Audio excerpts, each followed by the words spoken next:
जे म्हणजे आपल्याला पाकिटामध्ये मिळतं त्याच्यामध्ये थोडासा ते हॉर्मोन्सचा प्रॉब्लेम जास्त असतो, म्हणजे त्या गाईंना म्हशींना ते इंजेक्शन देऊन दिलेलं असतं. त्यामुळे शक्य तेवढं बंद करायचं. ठीक आहे, चहा एवढा दूध किंवा मुलांना एखादा 2 कप दूध द्यायला गेलं तिथपर्यंत ठीक आहे, पण पनीरचा वापर एवढा जास्त वापरला आहे आणि पनीरमध्ये फायदा जास्त असल्यामुळे त्याच्यामध्ये सगळ्यात जास्त भेसळ आजकाल दिसायला लागली आणि त्यामुळे आपल्याला पनीरचा क्वालिटी जर तपासता आली तर ठीक आहे, नाहीतर बंद करा पनीर वापरणं असं मी नाही म्हणत, पण कमी नक्कीच करायचं. म्हणजे कुठल्याही गोष्टीचा अतिरेक हा कॅन्सरला आमंत्रण आहे, ही गोष्ट आपण लक्षात ठेवायला पाहिजे. आणि तिसरं म्हटलं तर आजकाल आपण सूर्यप्रकाशामध्ये जातच नाही, तर हा एक प्रकार आहे. म्हणजे व्हिटॅमिन डी आपल्या शरीरामध्ये पाहिजे तर सूर्यप्रकाशात आपण जायला पाहिजे. आणि म्हणजे सूर्यप्रकाशात जायला पाहिजे म्हणजे काहीतरी व्यायाम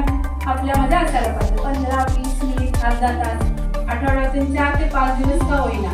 तर या गोष्टीमुळे काय होतं तर आपल्या हृदयाची कार्यक्षमता वाढते, आपल्या शरीरामध्ये फॅटचा संचय कमी होतो.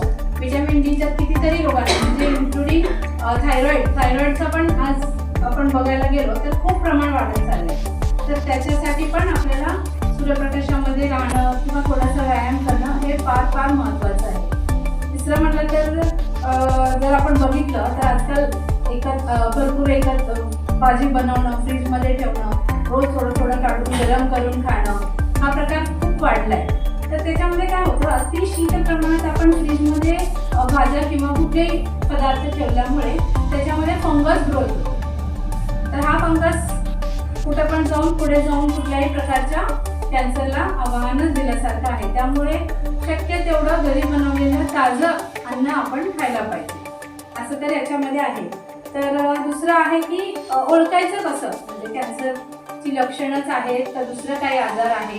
डॉक्टरांकडे पण जायच्या अगोदर आपण काय काय काळजी घ्यायला पाहिजे. एस्पेशली म्हणजे आता आपण इथं सगळे स्त्रीवर्गच असल्यामुळे आपण त्याच्यावरच आपण जास्त भर देणार आहे. तर पाळी रिलेटेड आपल्याला आजकाल असं बघायला येतं की नियमित पाळी येत नाही, फार उशिरा येते, आलं तरी अंगावर म्हणावं तसं जात नाही. तर यामध्ये जर फारच प्रॉब्लेम येत असेल, 6 महिन्यापेक्षा जास्त पाळी न येणं हे आपल्याला धोकादायक आहे. तर त्याच्यासाठी आपण डॉक्टरांना नक्कीच भेटायला पाहिजे. आणि दुसरं म्हणजे 20 दिवसाच्या आत पाळी येणं, म्हणजे खूप लवकर पाळी येणं हे पण एक धोकादायक लक्षण आहे. आणि पाळी झाल्यावर एक 5-6 दिवसांनी परत थोडंसं रक्तस्राव दिसणं किंवा डाग दिसणं हे पण गर्भाशयाचा किंवा गर्भाशय मुखाच्या कॅन्सरची लक्षणे असू शकतात. किंवा कुठेही दुखणं, तर ह्या गोष्टीसाठी आपण लगेच डॉक्टरांना दाखवायला पाहिजे. दुसरं म्हणजे आता सगळ्यात जास्त आहे स्तनाचा कॅन्सर.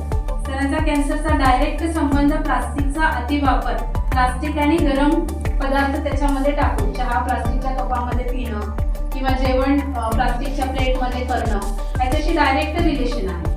तर या गोष्टीचं पण खूप शक्य तेवढं बंद करायला पाहिजे.